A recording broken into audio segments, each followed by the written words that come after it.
एक किसान बहुत परेशान था। उसे अपने खेतों को सींचने के लिए पानी की जरूरत थी, इसलिए वह कई दिनों से अपनी जमीन के आसपास किसी कुएं की तलाश कर रहा था।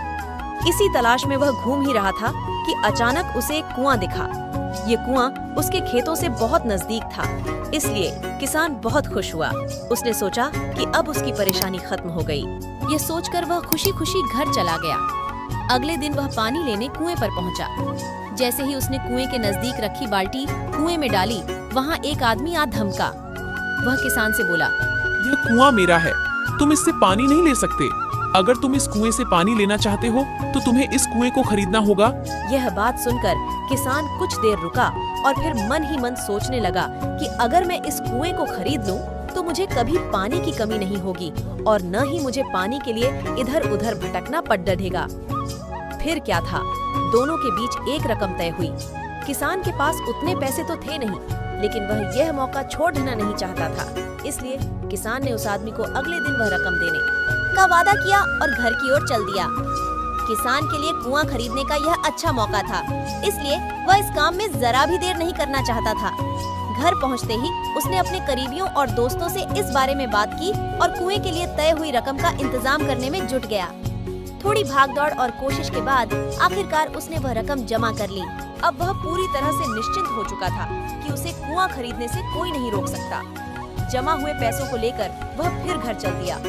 उसे बड़ी बेसब्री से इंतजार था कि कब रात खत्म होगी और वह कुआं खरीदने जाएगा। इसी सोच में वह पूरी रात सो नहीं सका।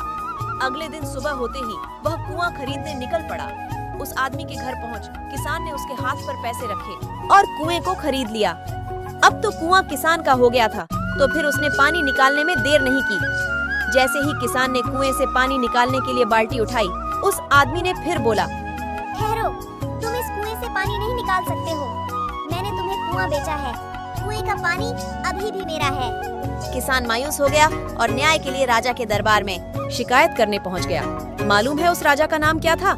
राजा अकबर। राजा अकबर ने उस किसान की पूरी कहानी सुनी और फिर उस आदमी को दरबार में बुलाया जिसने वह कुआं बेचा था। राजा का फरमान सुनते ही वह आदमी भागा भागा दरबार में हाजिर हो गया। राजा ने उससे पूछा, जब तुमने इस किसान को अपना कुआं बेच दिया तो फिर इसे पानी क्यों नहीं लेने दे रहे हो? आदमी बोला, महाराज, मैंने इसे केवल कुआं बेचा था, पानी नहीं। यह बात सुनकर राजा भी सोच में पड़ गए। उन्होंने कहा कि बात तो यह पते की कह रहा है, कुआं बेचा है, पानी तो नहीं। काफी देर सोचने के बाद जब इस समस्या को सुलझाने में वह नाकाम हो गए तो उन्होंने बीरबल को बुलाया। बीरबल बहुत ही बुद्धिमान था, इसलिए राजा अकबर किसी भी मामले पर फैसला लेने से पहले उसकी राय जरूर लेते थे। बीरबल ने एक बार फिर दोनों से उनकी समस्या पूछी।